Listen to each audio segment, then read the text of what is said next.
Mary Wilson had this kind of resentment? No, I think the unhappiness came when things started not to work that well in her life. She's had a lot of difficulties. I think she's coming from a lot of pain. See, Florence had left the group many years before I left the group. So we had an addition come in, which was Cindy Birdsong. Right. What if I told you that behind Diana Ross's dazzling smile and legendary grace was a woman who carried grudges so fierce they nearly brought million-dollar shows crashing down? A woman who, with just one chilling whisper, "If he's here, I'm not," could stop everything. Now, at 81, the Supreme Queen isn't holding back. The truth is coming out. And the names on this list? You won't believe who made the cut. From Michael Jackson, the king of pop she once called family, to Mary Wilson, the sister she could never forgive. From Aretha Franklin's Cold Shade to Lionel Richie's Betrayal, these were the artists Diana never let back into her heart. So what really happened behind the velvet curtains at Caesar's palace? What feuds, slights, and heartbreaks fueled decades of silence and shade? Stay tuned, because today we're diving deep into the top 7 artists Diana Ross hated the most, and the shocking reasons why. Number 1. Michael Jackson. In the golden era of Motown, Diana Ross wasn't just a star. She was the star.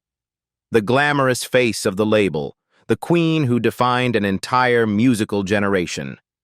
But in the early 1970s, a young boy stepped into her world who would change everything: Michael Jackson.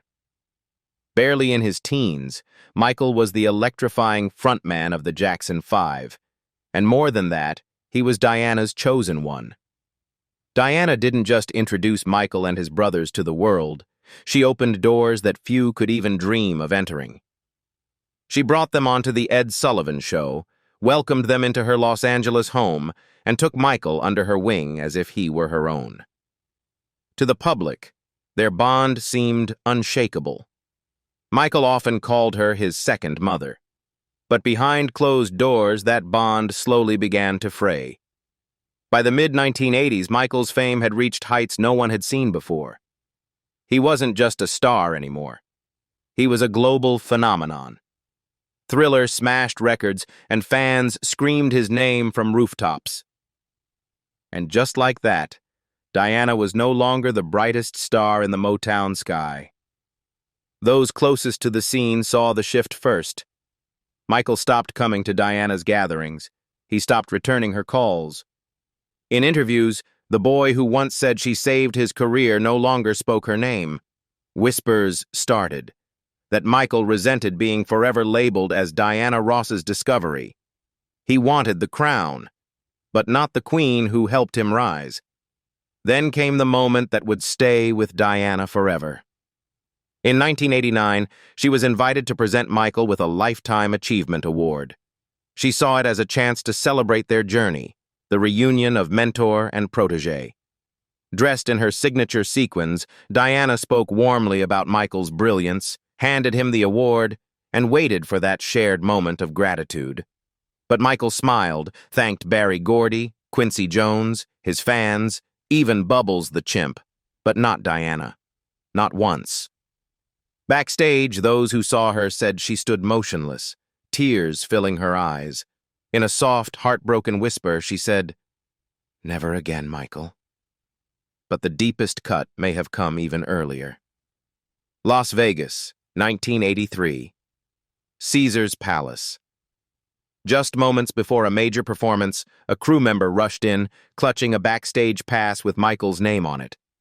Diana froze, stared at the producer, and said with chilling finality, "If he's here, I'm not." That night, a $1 million show nearly fell apart, the weight of an unspoken grudge hanging heavy.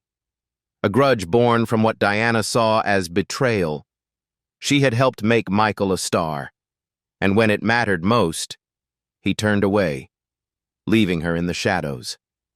That single quote spoke volumes about what Diana felt, but never voiced aloud. A deep hurt, a sense of betrayal by the boy she once loved like family. From that moment on, she never took another young male artist under her wing. she kept her distance. The queen had been dethroned, and she never forgot who took her place. Number 2.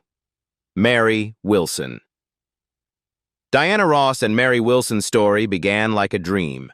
Two teenage girls from Detroit's Brewster housing projects, bonded by music and ambition, joined by Florence Ballard, and together they formed the Supremes, Motown's crown jewel.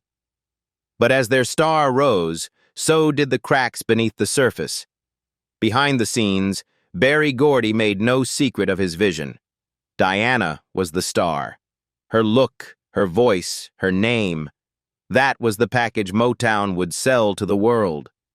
And as Diana was pushed to center stage, what had once been a sisterhood slowly unraveled.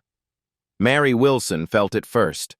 The spotlight they had once shared began to dim for her as cameras, audiences, and Gordy's favor followed only Diana. What was once the Supremes soon became Diana Ross and the Supremes.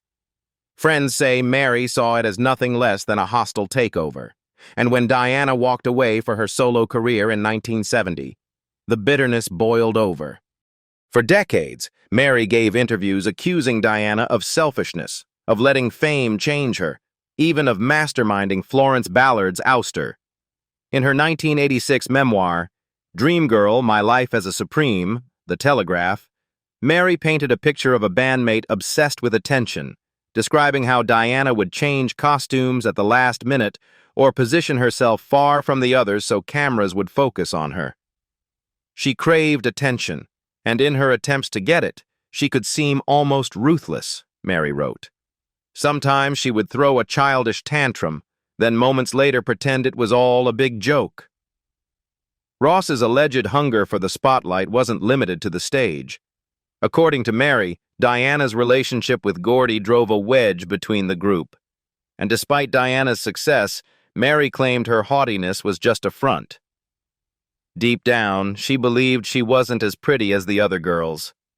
Mary even accused Diana of trying to seduce her boyfriend, another act of betrayal that fueled their feud. According to the other group members, Ross and Gordy's bond only fueled the push for Diana's solo career, leaving Mary Wilson and Florence Ballard feeling increasingly sidelined. Mary later revealed in her memoir that, despite Ross's superstar status, beneath the glamorous exterior was someone deeply insecure. Her haughtiness was just a front, Wilson wrote. Deep down, she believed she wasn't as pretty as the other girls. That insecurity, Wilson claimed, often drove Ross to seek attention from men beyond Gordy. In fact, Mary alleged that Ross even tried to seduce her boyfriend at one point, a move that further fractured their friendship. When Diana finally left the Supremes in 1970 to go solo, Cindy Birdsong stepped in as her replacement. Many believed the group wouldn't survive without Ross, but Wilson was determined to keep the legacy alive. And to her credit, the Supremes enjoyed success even after Diana's departure, scoring hits like Up the Ladder to the Roof, Stoned Love, Nathan Jones, Everybody's Got the Right to Love, and Floyd Joy. When a Supremes reunion was proposed in 2000, it seemed like a chance to heal the past. But behind closed doors, it fell apart. Mary demanded equal billing and pay. Diana, backed by promoters, refused, reportedly believing Mary had spent decades publicly tearing her down and now wanted a payday off her name. According to Mary, the proposed deal would have seen Diana pocket $15 to $20 million, while she and the others would have earned just $2 to $3 million. Reflecting on the failed reunion and Wilson's ongoing criticisms, Diana told Barbara Walters in 2000, "It makes me quite sad. The first thing she said when I called to talk about a reunion was, 'What took you so long?' I think if we offered her the moon, she would not have been happy." In a rare moment of candor, Diana told Oprah, "I wanted to heal the past. She wanted to relive it." The quote suggested that, to Diana, Mary had crossed a line that could never truly be mended. When Mary passed away in 2021, Diana did offer condolences on social media, tweeting, "I remember Mary with love and will cherish the memories."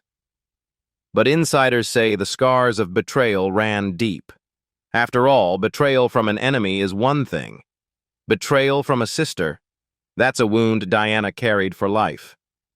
Number 3. Aretha Franklin. Aretha Franklin, the Queen of Soul. Diana Ross, the Queen of Motown. Two iconic women who defined a generation, each reigning over her musical kingdom. On the surface, it was a rivalry written in the stars. One raw and powerful, the other polished and poised. The world only had room for one monarch at a time, and for Aretha and Diana, that unspoken competition quietly burned for decades. Their tensions simmered behind the scenes, shaded smiles at award shows, subtle jabs hidden in interviews. But in 1985, the polite distance cracked. During a televised tribute to Stevie Wonder, Diana walked onto the stage, radiant as always, and reached out her hand toward Aretha, offering a gesture of peace in front of millions of viewers. Aretha didn't even glance at her. She simply turned away, mid-note, and kept singing as if Diana Ross wasn't even there. The audience at home didn't catch the sting, but backstage, it was the moment everyone whispered about.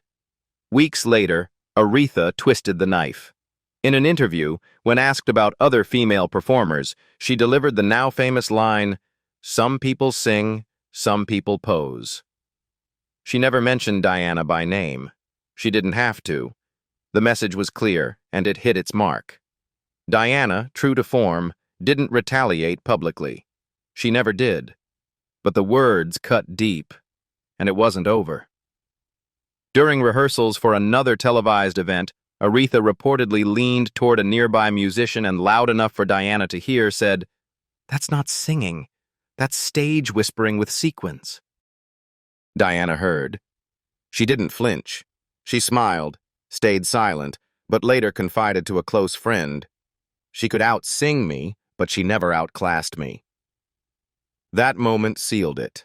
Diana made a vow, no more shared stages with women who masked cruelty as confidence. The quote suggested that, in Diana's heart, Aretha's barbs weren't just rivalry, they felt like betrayal. Yet when Aretha passed in 2018, Diana took the high road one final time. "I'm sitting in prayer for the wonderful golden spirit Aretha Franklin," she tweeted.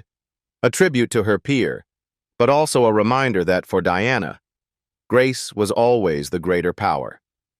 Number 4. Barry Gordy. Diana Ross and Barry Gordy weren't just a powerhouse duo in music. They were for a time inseparable in love and ambition. Together, they shaped Motown into a cultural force, with Diana as Gordy's muse, his obsession, and, in his own words to Rolling Stone, the woman he was madly in love with.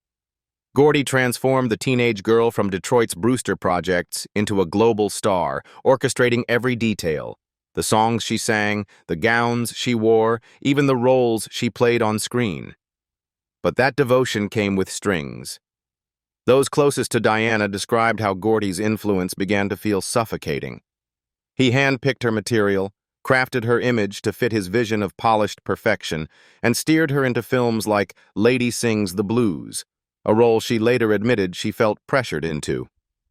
Whenever Diana tried to carve out space for her own voice, Gordy reminded her who held the keys to the kingdom. The quote suggests that Diana hated this man who once claimed to love her, because his love felt like a cage. By the late 70s, Diana had outgrown the walls Gordy built for her. She longed for creative freedom, ownership, and independence. But to Gordy, that was betrayal. When she left Motown in 1981 for a historic $20 million deal with RCA, the largest ever offered to a female artist at the time, Barry's public smile masked private fury. Behind the scenes, he called her ungrateful, bitterly telling associates she'd forgotten who made her famous. Sources like J. Randy Taraborelli's Diana Ross, a biography, described Diana's heartbreak. "He wanted me to be his forever. And when I said no, I became the enemy." Their tangled bond didn't just end with music. Gordy's presence cast a shadow over Diana's personal life, too. He was the biological father of her first child, Rhonda Ross, though the truth was hidden until Rhonda was 13. His lingering role in Diana's life fueled tension in her first marriage to Robert Ellis Silberstein, who helped raise Rhonda as his own. Diana would later admit that Barry was too demanding. I was too confused. It was a messy triangle. In Tara Borelli, 2014. In the end, Diana broke free. She never returned to Motown, never gave another producer that much control. To her, Barry Gordy was both the genius who launched her and the man who tried to keep her under his thumb. After him, she trusted no one that deeply again in her career. Number 5. David Bowie. By the mid-1970s, Diana Ross and David Bowie were no strangers to fame or to each other. Diana, the queen of Motown, embodied elegance and precision, her voice and presence symbols of a polished, boundary-breaking black woman who had conquered the pop charts. Bowie, the thin white duke, was rock's great shapeshifter, a man of fearless reinvention, draped in androgyny and rebellion. They moved in the same glittering circles, London's music elite, New York's art salons, jet-setting parties filled with legends and dreamers. When they met, it was said that mutual respect sparked instantly. Diana admired Bowie's fearless artistry, his willingness to defy convention. Bowie was taken with Diana's poise, her mastery of performance, her sheer magnetism. There were whispers, a duet in the works, late-night jam sessions that never materialized, playful encounters at exclusive parties where champagne spilled as easily as secrets. Those close to Diana would later say she felt a kindred spirit in Bowie, another artist who refused to be boxed in, who understood what it was to constantly remake oneself for a demanding, fickle world. But that admiration would shatter. In 1980, Diana made one of the boldest moves of her career. She teamed up with Nile Rodgers and Bernard Edwards of Chic to create Upside Down, a funk-driven reinvention that defied those who thought her star had dimmed. The song was electric, infectious, stylish, impossible to ignore. It shot to number 1 on the charts and stayed there. Upside Down became more than a hit. It became her statement, glamorous, modern, and fierce. And then came the night that changed everything. It was a private party in London. The guest list glittered with music's royalty, producers, models, socialites. The kind of room where deals were made, legends mingled, and egos silently battled for dominance. David Bowie, always quick with a cutting remark, let loose a line that would slice through Diana's heart like a blade. With a smirk, Bowie reportedly turned to a group of fellow guests and said, "Upside down. Glossy nonsense for bored housewives." The room erupted in laughter, not because it was funny, but because it came from Bowie. People laughed because he gave them permission. The words, meant as a throwaway quip, stung more than any public review ever could.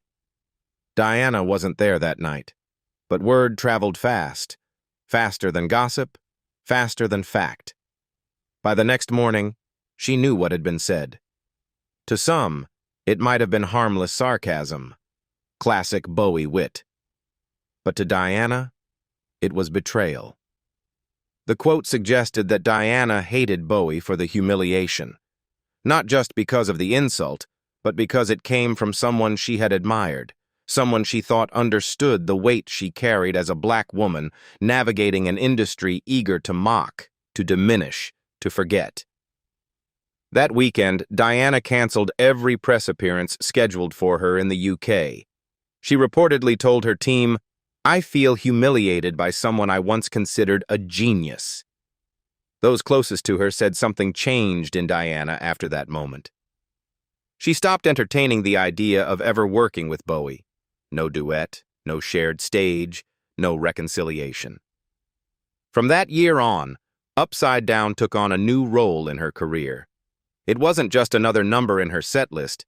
It became her second song at every concert, without fail. A deliberate act of defiance. You can mock me, but you will never mute me. Diana turned the very song Bowie ridiculed into a statement of strength, reclaiming her power with every performance. And Bowie? He would go on to his own triumphs, but he and Diana never crossed paths professionally again. In private, Diana never spoke publicly of her anger, but those who knew her best could see. David Bowie had once been a name she spoke with admiration. After that night, it was a name she chose not to speak at all. Number 6. Quincy Jones. By the dawn of the 1980s, Diana Ross was at a turning point. After years of being shaped, steered, and sometimes suffocated by Motown's machinery, she made the boldest move of her career, signing a historic $20 million deal with RCA. It was the largest contract ever given to a female artist at the time, a declaration that she was no longer just Motown's queen, no longer Barry Gordy's muse. Diana Ross was determined to define her own destiny, to create music on her terms, to break free of the shadows that had long followed her. At the top of her wish list for this new chapter stood one name: Quincy Jones. Quincy, fresh from producing Michael Jackson's Off the Wall, was the architect of modern pop brilliance. His name meant success, innovation, longevity. Diana admired him deeply, not just for his genius in the studio, but for his ability to take raw talent and polish it into something legendary. To her, Quincy represented the future, the partner who could help her evolve once again, just as she had with the Supremes, with Motown, with Lady Sings the Blues. But when Diana's team reached out to Quincy to explore a collaboration, the response was nothing she could have prepared for. According to insiders at the time, Quincy didn't even entertain the idea. No meeting, no conversation, no chance. He allegedly told mutual colleagues that Diana was past her prime and, more cutting still, that she was too difficult to shape. That phrase, too difficult, landed like a slap across the face. It was a label Diana had fought for years, one that clung to her every time she dared to ask for creative input, to speak up for herself, to demand excellence. She had believed she'd buried that narrative when she walked away from Motown. But here it was again, resurrected by a man she respected, a man she had hoped would see her not as a problem, but as a partner. The rejection stung, and the betrayal, even deeper. Diana had envisioned a partnership built on mutual respect, on shared vision. Instead, Quincy had dismissed her without a word, leaving her dreams of a groundbreaking collaboration shattered. Publicly, Diana said nothing. No interviews, no shade thrown in the press. But in 1993, she let the truth slip, just enough for those who understood. In her autobiography, Secrets of a Sparrow, she wrote, "Sometimes the men you admire the most admire someone else." A line that said everything, without saying his name. The quote suggests that Diana's admiration for Quincy had curdled into resentment, a quiet hate born not of rivalry, but of disappointment. To this day, Diana Ross and Quincy Jones have never recorded a single note together. No shared tracks, no joint performances, no reconciliation.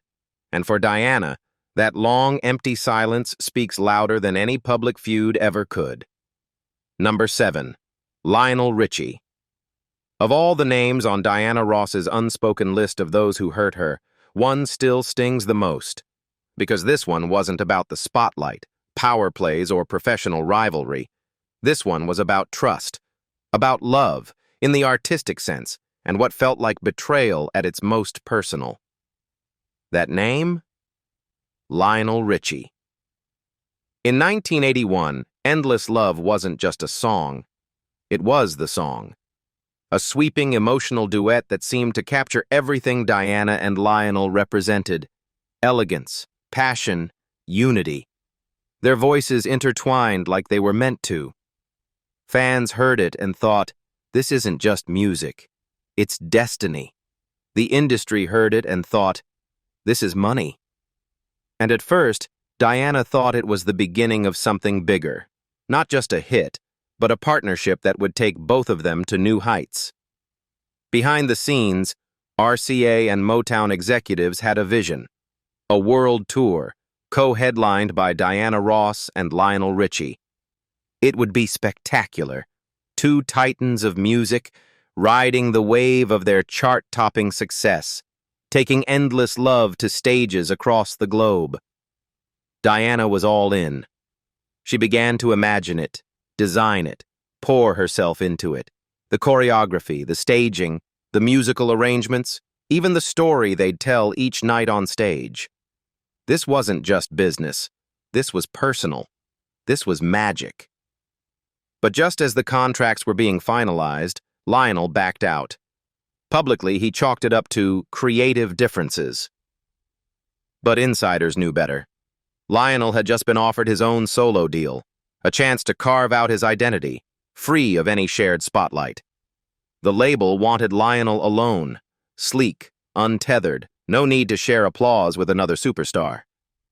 Touring with Diana would mean splitting headlines, sharing encores, and so he walked away. Diana was blindsided. All those months of planning, of dreaming, gone. And worse, not a word of warning. Just silence where there had once been harmony. In private, she confided to a close friend, "We created magic, and he turned it into a memory." That quote, so simple, carried a weight of heartbreak that suggested more than disappointment. It hinted at the bitterness of someone who felt abandoned by a partner she had believed in, someone she never expected to let her down. Unlike other rifts, this wasn't a tabloid feud. There were no public spats, no interviews trading barbs, just that silence. Cold, heavy, final. And perhaps that was more painful than any war of words could have been. Endless love would never be performed live by them again. Not at award shows, not at charity tributes, not even for nostalgic moments that begged for a reunion. For decades, Diana kept her hurt private. The queen who smiled through scandal, who endured slights with elegance, who built herself up in an industry that tried at every turn to break her down, she stayed silent. But silence doesn't mean there wasn't a wound.